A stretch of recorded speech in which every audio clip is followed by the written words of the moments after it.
What would you say if I told you that time is a complete illusion? Because it is. We often have this impression that time is moving fast, or maybe it's moving slow. We often feel like we don't have enough time, that time runs away from us. It's constantly slipping through our fingers. But in reality, time is just how we measure the passage of our attention. And so how you deal with your attention determines what time feels like.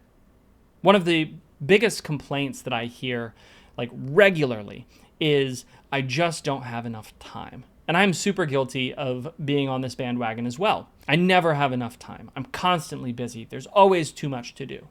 And sure, that is technically possible. But if I were to give my current schedule to me a year ago, I would have told you absolutely not. There's no way. I can never accomplish that much stuff in a given day. But here I am. It's not uncommon at all for me to knock out 20,000 words in a day before dinner, leaving myself an entire evening to do whatever.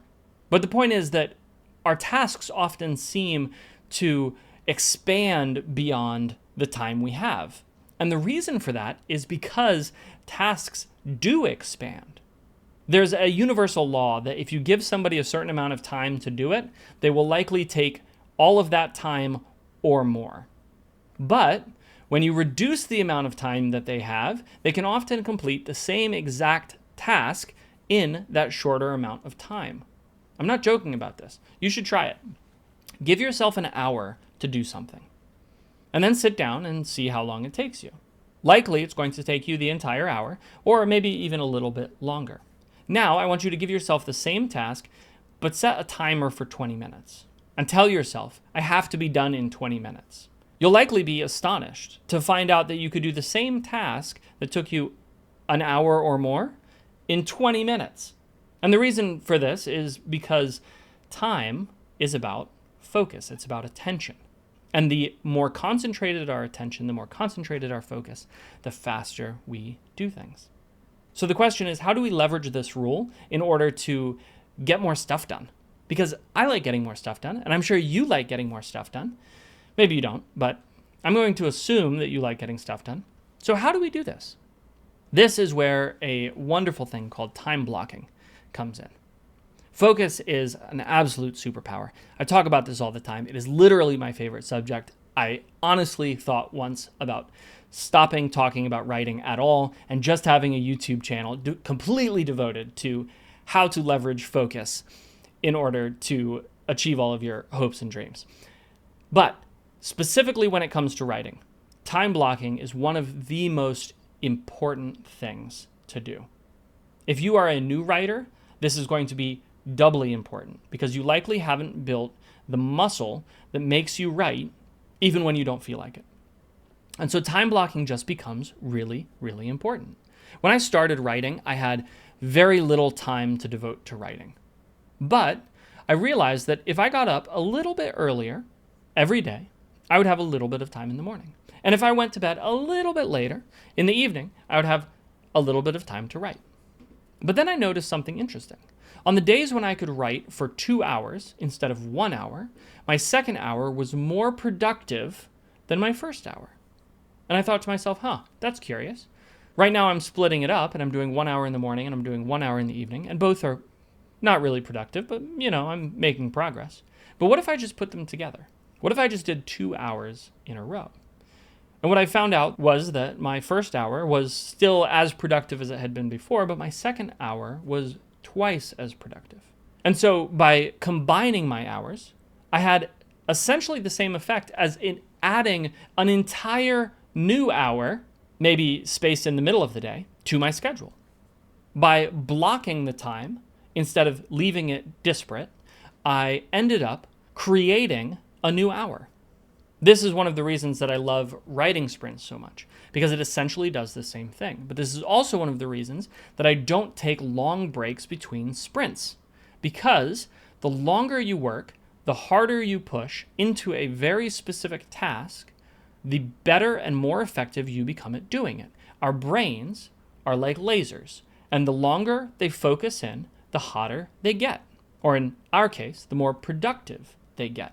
The better they become at solving problems, the better streamlined they are to actually produce the work we want to produce. And so time blocking, using chunks of time instead of little drips of time, or instead of trying to multitask, is probably the best use for our focus that we could possibly come up with.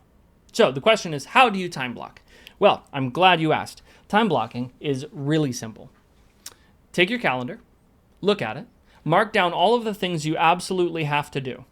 And I mean absolutely, right? You have to sleep, you have to eat, you have to go to work, and you have to shower. I'm positive about that. You have to shower. Please shower. Once you've blocked out those things, though, I want you to look at the areas in your life where you have free time. Typically, that's going to be either in the morning or in the evening, maybe sometimes at lunch, depending on what your work situation is like.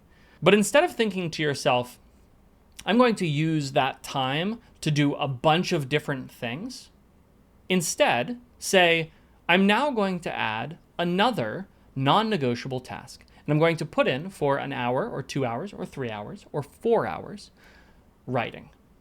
I'm going to add it in as a non-negotiable into one of my days.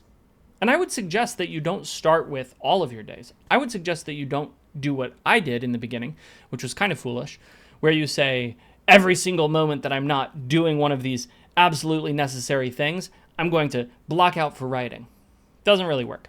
Instead, I would suggest you pick 1 or 2 days if you have large chunks of time, or if you have a very full schedule, maybe you have a wife and kids or a husband and children, or maybe a pet, and so you have some relationship overhead that you have to block in as well, that's fine. But whatever free time you do have, I want you to start intentionally slotting writing time in. Now, I am a huge proponent of writing every single day, though I don't really write on the weekends. I write Monday through Friday. So whatever your cadence is totally fine. But the point is that you want to be doing this in a deliberate way as much as possible. But simply putting it into your calendar isn't good enough. You also need to have some sort of reminder. I started with a sticky note. I'd put a sticky note on my computer, on my keyboard that said write, so that when I went to play a video game after work, I would look at it and I would have to physically move it off of my keyboard in order to play the game, which would give me this little trigger that says, hey, maybe you should write instead. And if you're time blocking, you might say, well, I'm just going to take this sticker off and I'm going to write for an hour or for 2 hours, and then I'll play my game after that. And by doing that, by blocking out time in order to write, you're going to find yourself getting better and better and better at it. Time blocking is actually an absolutely fantastic way to organize your life in general. And there are a lot of resources on time blocking. If you're really curious about how important time blocking is, I would highly recommend Cal Newport's book, Deep Work. It's fantastic. And it goes into the science of why working in concentrated periods is way better than working in small fragments. Anyway, that's it for this rant on time blocking. Hopefully you've enjoyed the video and gotten some value out of it.